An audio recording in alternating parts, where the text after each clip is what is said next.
자, 그러면 1번부터 한번 우리 봅시다. 자, 1번 뭐라고 돼 있어요? 형법에 장소적 적용 범위가 있네요. 자, 우리 형법이라는 그 법이 있으면 이 법이라는 게 막 무한대로 적용이 됩니까? 그러진 않죠. 그러진 않고 우리나라 영역 내에서만 적용될 거예요. 자, 그것에 관한 이야기가 뭐다? 장소적 적용 범위인데, 물론 우리나라 내에서만 적용되는 건 아닙니다. 이제 장소적 적용 범위에 관해서 논의하는 게 뭐 이렇게 논의하죠. 뭐다? 속지주의. 속지주의라는 말이 있고요. 들어보셨죠? 속지주의. 그 다음 또 뭐가 있어요? 속인주의가 있고, 그 다음에 또 뭐가 있다? 보호주의도 있고 세계주의도 있어요. 장소적 적용 범위와 관련해서는 이렇게 몇 가지가 논의가 된다? 4가지가 논의가 됩니다. 4가지가 논의가 되는데, 자, 그것과 관련된 얘기예요. 근데 디테일하게 들어가면 힘들어지니까 간단하게 이제 한번 봅시다. 자, 첫 번째부터요. 자, 미국인이 어떻게 됐다? 국내에서. 자, 그럼 국내에서 미국 사람이 범죄를 저질렀습니다. 우리나라 형법을 적용할 수 있을까요? 없을까요? 미국 사람이 우리나라에서 범죄를 저질렀어. 우리나라 법 적용해야 돼, 안 해야 돼요? 적용해야죠. 그걸 뭐라고 한다? 속지주의라고 하는 겁니다. 속지주의. 자, 근데 읽어봅시다.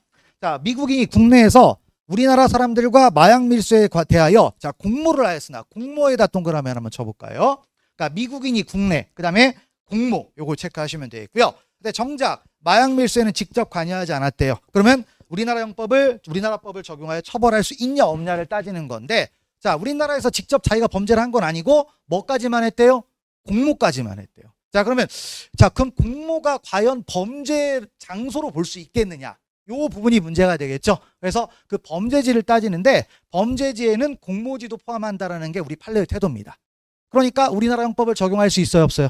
적용할 수 있다라는 거죠. 그러니까 그런 해석론이에요. 그러니까 약간 중간중간에 이제 어떤 내용들을 이제 볼 때마다 뭘 생각을 하시면 되냐면, 형법이라는 과목은 뭡니까? 법이죠. 소송법도 마찬가지예요. 법입니다. 그러면 여러분들이 가장 중요하게 생각할 수 있는 게 뭐예요? 뭘 기본으로 해석을 해야 돼? 법은, 그러니까 법 과목이라는 건 법을 적용하잖아요.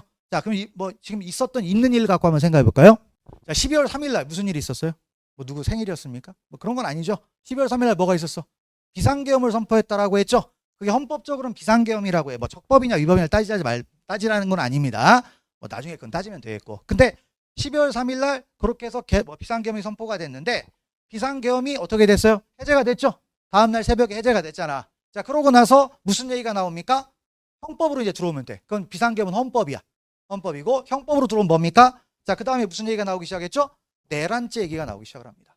그죠? 내란죄. 자, 그러면 어떤 사람이 나와가지고요, 2시간짜리 내란이 어디 있습니까? 있어요. 왜? 법에 그렇게 돼 있다. 법에. 아시겠죠? 국헌문란의 목적으로 폭동을 하면 뭐가 된다? 내란죄는 성립하는 겁니다. 아시겠죠? 뭐 겁주기 위한 내란 이런 건 없어요. 겁주는 게 아니라 이미 뭐다? 국헌문란의 목적으로 폭동을 했어. 그럼 내란죄가 성립했다 안 했다? 하는 겁니다. 왜 그런다? 법에 써 있기 때문에. 법대로 가는 거예요. 그래서 우리가 법을 해석하는 게 되게 중요한 건데요. 자, 그러면 방금 얘기했던 이 속지주의에서 자, 이제 범죄지를 따져요. 죄를 범한 요걸 따지거든요. 그러면 범죄지가 무엇인가 이걸 따지는 건데, 해석이 뭐다? 판례는 어디까지 포함한다? 공모지까지 포함한다. 이렇게 얘기를 한 거예요. 공모지까지 포함하는 겁니다. 자, 그러면 이제 포함을 했다라고 하게 되면 뭘 얘기하려고 하느냐? 바로 방금 얘기했죠? 법 가지고 보자 이거죠. 그러니까 여러분들이 평소에 기본서를 보면은 기본서에 뭐가 있습니까? 앞부분에 법조문이 나와 있어요. 그 법조문을 평소에 많이 읽어봐야 된다, 안 읽어봐야 된다? 읽어봐야 된다. 출발은 다 법이에요. 왜냐하면 법을 떠나서 법에 멀쩡하게 조문이 있는데 그걸 가지고 해석을 해야 되지, 엉뚱한 거 해석하면 되겠습니까? 아니죠. 그래서 해석론이 그거예요. 판례도 그걸 해석한 거예요. 판례도 해석한 거니까 평소에 여러분들이 조문을 읽는 거를 평소에 꼼꼼하게 해야 된다, 안 해야 된다? 해야 된다라는 겁니다. 그거에 대한 출발점으로 첫 번째 얘기를 한 거예요. 그러니까 자, 범죄지라고 했죠? 범죄지는 뭐 또 들어간다? 공모지 들어간다. 왜 들어간다? 판례가 그렇게 해석했다 이거예요. 범죄지 안에 들어간다라고 해석을 했으니까 되는 거고요. 자, 두 번째로 가보겠습니다. 자, 태국에서 외국 국적을 가진 자들이 태국 국적의 미성년자를 약취하여 유럽 국가에 이송하기로 모의하였으나 이를 포기했습니다. 그럼 우리나라 형법을 적용하여 처벌할 수 있느냐? 이걸 따집니다. 자, 그러면 얘네들이 지금 무슨 짓을 했느냐? 따져보니까 애들 납치해가지고 뭐 한 거예요? 팔아먹은 거야. 뭐 약취, 유인, 뭐다? 인신매매. 뭐 이런 것들을 저지른 거예요. 자, 그런데 여기 내용 읽어보니까 범죄자의 국적은 어디입니까? 태국이라고 돼 있죠. 태국 사람 우리나라 처벌할 필요가 있어? 없죠. 그 다음 어디에서? 또 외국에서 이런 걸 했대요. 그럼 우리나라 장소에서도 일어나지 않았잖아요. 그럼 우리나라 법을 굳이 적용할 필요가 있다 없다? 없겠죠. 그렇죠? 없는데 뭐가 있냐면 세계주의라고 해가지고요. 세계주의는 범죄자의 국적이나 범죄지나 이런 걸 안 따지고 그 사람이 어디에서 범죄를 저지른 상관없어요. 단지 지금 현재 우리나라에 와 있다. 그러면 처벌할 수 있는 거. 그걸 뭐라고 한다? 세계주의라고 합니다. 아시겠죠? 그러니까 범죄를 어디서 저질러는 상관없어요. 단지 지금 우리나라에 잠깐 와 있어. 그러면 처벌할 수 있어요. 그러니까 옛날에 조금 이제 옛날 얘기를 잠깐 하면은 인신매매 조직이 인신매매가 되게 무서운 죄잖아요. 그죠? 무서운 죄인데 인신매매가 가장 활발하다고 이게 표현해야 되나? 활발하다고 표현 뭐 하는 그런 곳이 있습니다. 어딜까요? 인신매매가 가장 많이 일어나는 곳이 어딜까요? 아프리카 쪽이래. 나이지리아 쪽. 나이지리아 쪽에 인신매매가 가장 많대. 인신매매가 가장 많은데 인신매매 거기에 조직이 있을 거 아니에요. 국제 조직이. 근데 놀랍게도요. 우리나라에서 넘버 2가 잡혔어요. 걔네들이 우리나라에서 인신매매 했겠어? 안 했겠죠. 우리나라 관련 있어? 없잖아요. 넘버 2가 잡혔어요. 우리나라에서. 뭐 때문이냐? 이것 때문에. 그러니까 뭐냐면 우리나라에 완전히 경유를 한 거야. 인천을 경유했다가 잠깐 시간이 남으니까 쇼핑하겠다고 나왔다가 잡혔어요. 잡혔습니다. 아름다운 현상이죠.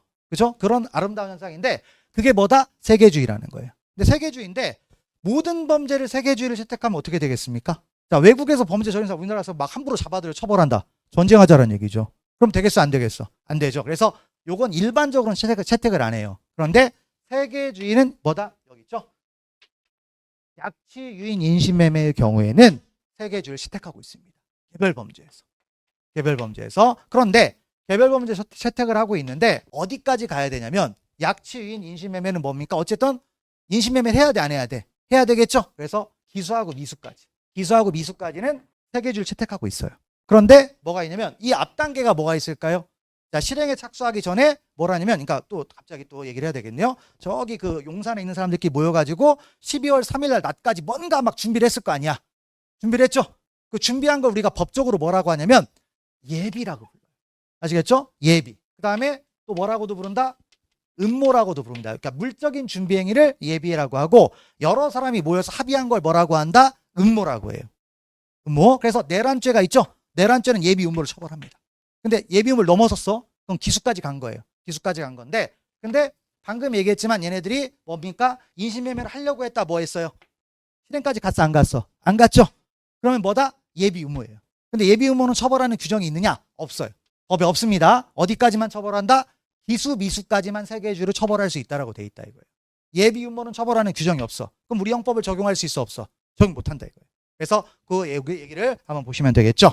자, 그래서 읽어보시면은 태국에서 외국 국적을 가진 자들이 태국 국적의 미성년자를 약취하여 유럽 국가에 이송하기로 모의하였으나 이를 포기한 경우 우리나라 형법을 적용하여 처벌할 수 있느냐? 안 된다 이겁니다. 아직까지 뭐다 실행에 착수한 적이 있다 없다? 없다라는 거예요. 그래서 처벌할 수가 없다라는 겁니다. 그 부분을 알아주고. 근데 그게 방금 지금 얘기한 게 이게 다 뭐예요? 다 뭐다? 조문이에요. 조문에 나와 있는 걸 그대로 제가 읊은 겁니다. 조문을 보는 게 그만큼 중요하다라는 거예요. 그걸 알아주시고요. 다음 세 번째 가보시면 일본 시민권을 가진 자가 일본에서 자 위조 사문서에다 동그라미 사문서만 동그라미 칠까요? 위조 사문서를 행사한 경우 우리나라 형법을 적용하여 처벌할 수 있다 이렇게 돼 있는데 자 뭐냐면 이런 게 있어요. 일단 일본 사람이 일본에서 무슨 행위를 했어? 우리 법 적용할 수 있어 없어? 없는 게 원칙이죠. 뭐 일본하고 전쟁할 일 있습니까? 필요가 없겠죠. 적용할 필요가 없어요. 그런데 우리 형법은 또 뭐가 있냐면 보호주의라는 게 있어요. 보호주의라는 것은 뭐다 외국인이 외국에서 비록 범죄를 저질렀지만 우리나라의 법익을 침해한다.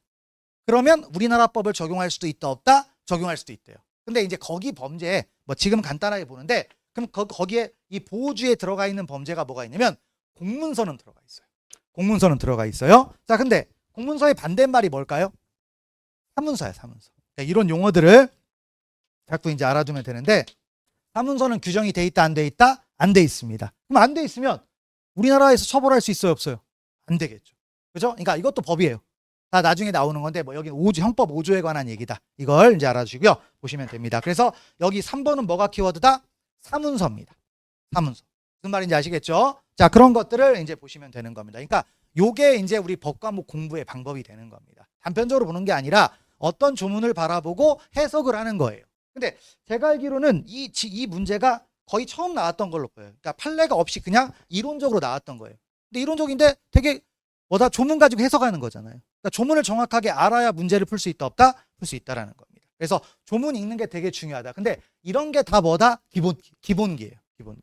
자, 그걸 보시고 다음 4번 가보겠습니다. 이건 이제 판례 내용인데 형사사건으로 필리핀 법원에 구속되었다가 무죄 판결을 받은 경우, 자, 뭐다? 무죄 판결을 받을 때까지의 미결 구금 기간은 형법 7조에 의한 형의 산입의 대상이다 아니다? 아니다. 일단 맞는 질문이고 매우 중요한 판례인데요. 어떤 얘기냐면 두 가지 정도가 있어요. 일단 우리 형법은 뭐 또 있다? 속인주의도 있어요. 속인주의는 뭐냐면, 자, 여러분들 범죄도시 2 영화를 보시면은 범죄도시 2 영화 보시면 그 사건이 어떤 사건입니까? 뭐 어떤 사건이자라는 거 얘기하기보다는 그거 실제로 있었던 사건입니까? 없었던 사건입니까? 범죄도시 2에 나왔던. 이게 무슨 사건입니까? 그 뭐 베트남에 드러났다고 했잖아요. 근데 실제로 베트남에 드러난 게 아니고 필리핀에서 살인 기업이라고 해가지고 우리나라 사람을 납치해가지고 죽이고 몸값 받고 했던 사건이 있어요. 근데 그 사건이 있는데, 자, 그 사건을 이제 모티브로 해가지고 베트남으로 각색해가지고 한 거잖아요. 근데 베트남에서 우리나라 사람을 죽였잖아요. 누가? 우리나라 사람이. 그죠? 우리나라 사람을 죽였습니다. 그럼 어떻게 돼요? 외국이지만 우리나라 법을 적용할 수 있다 없다? 적용할 수 있습니다. 그게 뭐다? 속인주의, 국적. 그러니까 범죄지가 중요한 게 아니고 범죄자의 국적이 어디냐, 이걸 따지는 거예요. 자, 이게 자, 뭐다? 속인주의입니다. 자, 근데 속인주의인데 무슨 말이냐면, 근데 우리나라 사람이 만약에 다른 나라에 가서 범죄를 저질렀다 칩시다. 그러니까 범죄를 저질렀으면 우리나라에서 범죄일 가능성이 높고 외국에서 범죄일 가능성이 높잖아요. 그러니까 살인죄, 우리나라에서는 살인죄 처벌하는데 외국 가면 살인죄 처벌 안 할까요? 그런 나라는 없어. 살인은 다 처벌합니까? 안 합니까? 처벌하잖아요. 그래서 어떤 사건이냐면 필리핀에서 어떤 사람이 살인죄로 기소가 된 거야. 기소가 되는데 당연히 불구속 재판하겠습니까? 구속 재판하겠습니까? 살인죄 정도 저지른 사람은 어떻게 해야 돼? 도망갈 수 있으니까 구속을 시켜놓죠. 구속을 시켜놓고 재판을 한 거예요. 그런데 뭐가 나왔다? 무죄가 나온 거예요. 그러니까 무죄가 나오니까 보통 어떻게 하냐면 추방을 시켜요. 강제 추방. 그럼 우리나라에 데려가. 우리나라 데리고 갑니다. 그럼 우리나라에서 다시 속인주의에 따라 기소해서 처벌할 수 있다 없다? 처벌할 수가 있는 거. 처벌할 수가 있는데, 근데 이 사람이 필리핀에서 얼마 있었냐면 3년인가가 있었어요. 구금 상태로. 근데 이제 한국에 와가지고 재판을 받고 뭐가 나왔다? 유죄가 나왔어요. 근데 유죄가 나왔는데 몇 개월 나왔냐면 19년 6개월이 나온 거예요. 한국에서 이제 어쨌든 살인죄를 저질렀으니까 19년 6개월이 나왔습니다. 그러면 자, 이 피고인은 무슨 생각을 하겠습니까? 자기는 19년 6개월 나왔을 때 여기서 3년 살았으니까 3년 빼주겠지 이 생각을 할 거 아니에요. 그죠? 그러니까 3년 드디어 살았으니까 이제 16년 6개월만 남았다 생각하고 있을 거 아니에요? 근데 안 빼준 거예요. 안 빼준 사건. 그래서 요거를 산입을 했다 안 했다? 안 한 사건입니다. 안 했을 때 이게 적법이냐 위법이냐 이걸 따진 거예요. 따졌는데 그것을 이제 이런 것들을 산입하는 그 기준은 법에 나와 있어요. 그래서 외국에서 뭐가 됐다? 자, 외국에서 뭘 했다? 형집행을 당하면 그 기간 동안은 다 산입해주겠다라는 거예요. 산입해주겠다. 근데 형집행이라는 말이 나오는데 이 형집행은 어떤 걸 얘기합니까? 유죄가 확정된 다음에 하는 것을 집행이라고 해요. 유죄가 확정된 다음에. 자, 근데 3년 동안 구금된 건 이건 뭐예요? 아직 유죄가 확정됐어 안 됐어? 안 됐죠. 그러면 형집행으로 본다 안 본다? 안 본다라는 거예요. 안 보니까 산입해줄 필요가 있어 없어? 산입해줄 필요가 없죠. 산입 안 한다는 취지의 판례예요. 그런 판례입니다. 그러니까 조문의 해석이에요. 이게 너무 디테일하게 들어갔는데, 자, 일단 어떤 취지인지 여러분들이 공부를 이제 막 시작했다라고 하면은 어떻게 공부해야 되는지를 좀 보여드리기 위해서 그런 말을 하는 겁니다. 다 뭐죠? 제가 하는 말은 그냥 하는 말이 아니에요. 다 뭐다?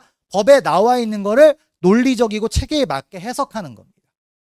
형법이라는 과목 아니면 형사소송법이라는 과목은 다 그런 과목입니다. 그러니까 해석을 잘해야 돼. 근데 해석이 복잡한 게 아니에요. 그냥 우리 상식으로 해석을 하면 돼. 여러분들이 한번 상식적으로 한번 생각을 하시면 됩니다. 그러면서 공부를 하는 게 제일 중요해요. 그래서 기본기가 그렇다. 무슨 말인지 아시겠죠? 자, 그래서 4번 한번 읽어봅시다. 그래서 형사사건으로 필리핀 법원에 구속되었다가 무죄 판결을 받은 경우 무죄 판결을 받을 때까지의 미결 구금 기간은 형법 7조에 의한 형의 산입의 대상이다 아니다? 대상이 안 된다라는 거죠. 산입해줄 필요가 없다 이거예요. 법관 입장에서. 그리고 법관 입장에서는 또 뭘 생각하냐면 괘씸하잖아. 그죠? 외국에서 산입했다고 해서 이거 산입 안 한다 또 웃기잖아요. 그러니까 논리적으로 해석을 하는 겁니다. 그런 취지를 알아두시면 되겠고요. 넘어가시면 됩니다. 그래서 일단 처음에 공부하지만 이 정도 말은 여러분도 알아들을 수 있겠죠. 그렇죠? 어렵지 않습니다. 처음 공부하시는 분 너무 쫄지 마세요. 대신 쫄지는 말되 자신감 가져야 돼, 안 가져야 돼? 가져야 돼요. 그 다음 뭘 해야 됩니까? 성실해야 돼요. 성실하지 않으면 어느 정도 양이 있기 때문에 이걸 다 획득을 못 해요. 그러니까 계속해서 반복하는 과정. 그러니까 성실하고 자신감 갖고 반복 계속하고 하는 게 되게 중요하다는 겁니다. 무슨 말인지 아시겠죠? 자, 그걸 보시고 한 문제 더 봅시다. 자, 2번 볼까요? 자, 2번에 뭐라고 나와 있어요? 인과관계라는 게 있죠. 자, 인과관계라는 말을 한번 또 잠깐 보면은, 자, 보시면 우리가 이제 인과관계라는 게 있습니다. 인과관계가 뭐냐? 이런 뜻이에요. 행위와 결과 사이에 뭐다? 연관관계예요. 그러니까 어떤 행위를 통해서 결과가 나왔다. 이걸 따지는 거죠. 그러니까 행위가 있고 결과가 있을 거 아닙니까? 자, 그럼 이 행위 때문에 이 결과가 나와야 되겠죠. 여기 이 길을 뭐라고 한다? 인과관계라고 한다라는 겁니다. 그러니까 당연히 이것 때문에 이게 나와야 된다는 거예요. 자, 그거에 관한 얘기입니다. 자, 한번 보시면은 첫 번째부터 들어가 보면요. 뭐라고 돼 있습니까? 강간죄에 있어서, 자, 강간이라는 건 폭행 협박을 수단으로 해서 강간을 하는 거예요. 강간을 하는 건데, 자, 그러면 당연히 폭행 협박으로 인해서 간음을 해야 되겠죠? 그렇죠? 여기에 폭행 협박, 그다음에 간음 연결이 돼 있어야 돼, 안 돼 있어야 돼? 돼 있어야 되겠죠? 그리고 우리가 논리적으로 한번 생각하면 당연히 간음이 먼저 있어야 됩니까? 폭행 협박이 먼저 있어야 됩니까? 폭행 협박이 먼저 있어야 되잖아요. 그렇죠? 그 얘기를 하는 건데, 경우에 따라서는 폭행 협박과 간음이 동시에 이루어질 수 있다, 없다? 있다라는 겁니다.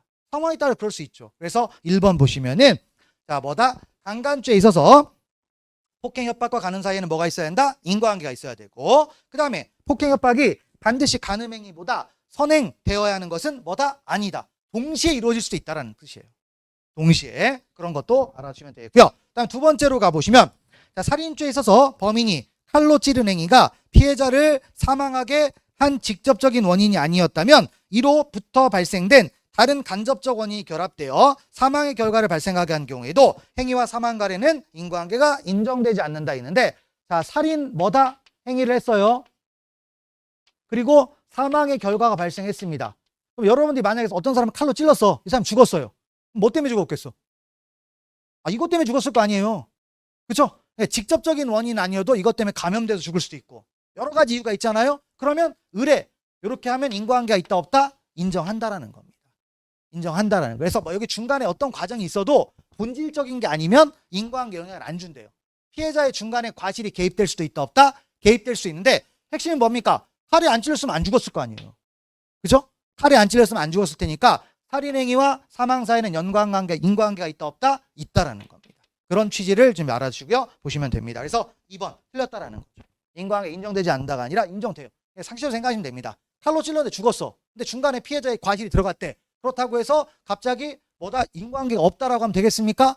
뭔가 정서적으로 안 맞잖아요. 그러니까 인과관계가 있다. 이런 취지라는 거고요. 그다음에 세 번째 가보시면, 자, 운전자가 시동을 끄고 시동 열쇠를 꽂아둔 채로 하차하는 동안에 조수가 근데 시동 열쇠를 꽂아둔 채 여기를 체크하시고요. 그다음에 조수가 이를 운전하여 사고를 냈습니다. 자, 그러면 운전자가 열쇠를 그대로 꽂아둔 행위와 사고 사이 인과관계가 인정이 되느냐 이걸 따지는데, 자, 조수에다가도 동그라미 치고요. 조수는 일단 성인입니다. 성인.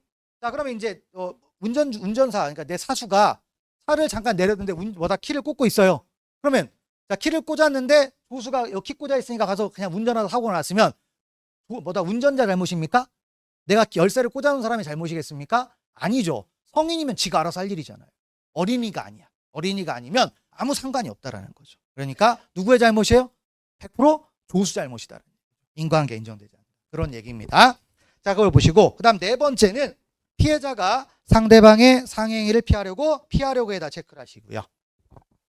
자, 도로를 건너 도주하다가 차량에 치여 사망을 했습니다. 자, 그러면 상대방 행위와 피해자 사망 사이 인과관계가 있느냐 이걸 따지는 건데, 자, 그러면 이제 뭐다 상해행위 있죠? 상해. 그 다음에 돌아가서 상해치사예요. 상해치사인데, 그러면 상해행위가 있고 돌아가셨잖아요. 근데 왜 돌아가셨어? 피하려다가. 자, 그러면 여러분들이 맞고 있는 사람이라고 생각합시다. 자, 이제 진짜 여기서 계속 맞다가 죽을 것 같아. 도망갑니다. 그럼 도망갈 때 주변 살피고 도망갑니까? 아니죠. 급박하게 도망가는 거잖아요. 그러면 자, 이 상해이가 없었으면 애초에 그렇게 피할 일이 생겨, 안 생겨? 안 생기겠죠. 그러니까 당연히 여기에 인과관계가 있다, 없다? 있다라는 거죠. 이것도 인과관계를 인정하겠다, 인정하지 않겠다? 인정하겠다라는 거예요. 그러니까 기본적으로 사람을 때렸고 돌아가신 거예요. 그렇죠? 인과관계 있다 없다? 있다라는 거. 단순하게 생각하시면 됩니다. 이런 게 뭐다? 인과관계예요. 물론 이제 나중에 수업을 할 때는 조금 더 디테일하게 들어가겠지만은 이런 얘기라는 거예요. 그래서 이런 부분들을 알아주고, 그래서 문제를 보면 충분히 풀만하죠. 2번 같은 경우에는 풀 수 있는데, 뭐 1번 같은 경우에 법조문을 잘 모르면 못 풀 수도 있습니다. 그러니까 우리가 공부를 할 때 조문들을 정확하게 보는 게 중요하다 안 중요하다? 중요하고, 조문 읽고 그다음에 거기 내용들을 분석을 해 나가는 거예요. 그 분석 내용이 뭐다? 수업 책이에요. 책. 기본서고 책입니다. 그러니까 그런 것들을 정확하게 하는 게 되게 중요하고요. 근데 뭐 복잡하게 많이 생각할 필요 없어요. 근데 조문에 나와 있는 것들 가볍게 해석만 할 수가 있으면 됩니다. 너무 디테일하게 안 들어가도 돼요. 그 선은 누가 정해준다? 제가 정해줄 거예요. 제가 수업을 하면서 여기까지만 보면 됩니다 라고 얘기하면 여러분은 거기까지만 보시면 되는 겁니다. 그리고 거기에 맞춰서 문제를 푸시면 되는 거예요. 그러면 양도 줄이고 학습 방향도 정확하게 할 수가 있겠죠? 하라는 대로만 잘 하시면 돼요. 그리고 대신 자신감 갖고 성실하게, 꾸준하게 그것만 잘 하시면 누구나 다 6개월 이내에 합격할 수 있다 없다? 있다라는 거예요. 6개월 이내 형사법 다 만점 맞을 수 있습니다. 만점 좀 그런가? 95점. 겸손해야지. 하나 정도는 틀릴 수 있으니까 95점 다 누구나 맞을 수 있습니다. 하라는 대로만 잘 하시면 돼요. 무슨 말인지 아시겠죠? 자, 그렇게 좀 보시면 될 것 같고요. 잠깐 이제 그래도 조금 더 기억을 해둬야 될 게 생길 것 같아가지고, 자, 우리 그 프린트에서 몇 페이지를 가냐면 17페이지. 17페이지로 가보세요. 17페이지 가보시면은 좀 몇 가지 주요 조문인데 여러분들이 이유와 상관없이 외워야 되는 게 몇 개 있어요. 이유와 상관없이 이거 왜 그런 겁니까? 라고 생각하지 말고 법에서 약속한 것들 있죠. 그러니까 예를 들어서 어떤 사람을 남자라고 부릅니다. 왜 남자라고 불러? 남자라고 불러야 될 이유가 있나요? 약속이 된 거지. 우리 사회에서 남자라고 칭하자라고 한 거잖아요. 남자한테 여자라고 부르면 돼, 안 돼? 안 되잖아요. 그렇게 약속된 용어들이 몇 개 있어요. 재판 중에도. 자, 그런 게 있다 보니까 우리 법에도 그런 내용이 나와 있기 때문에 여러분은 이유를 따질 필요가 있다 없다? 없이 무조건 외워야 되는 게 있습니다. 그런 것들을 좀 잠깐 확인할 건데요.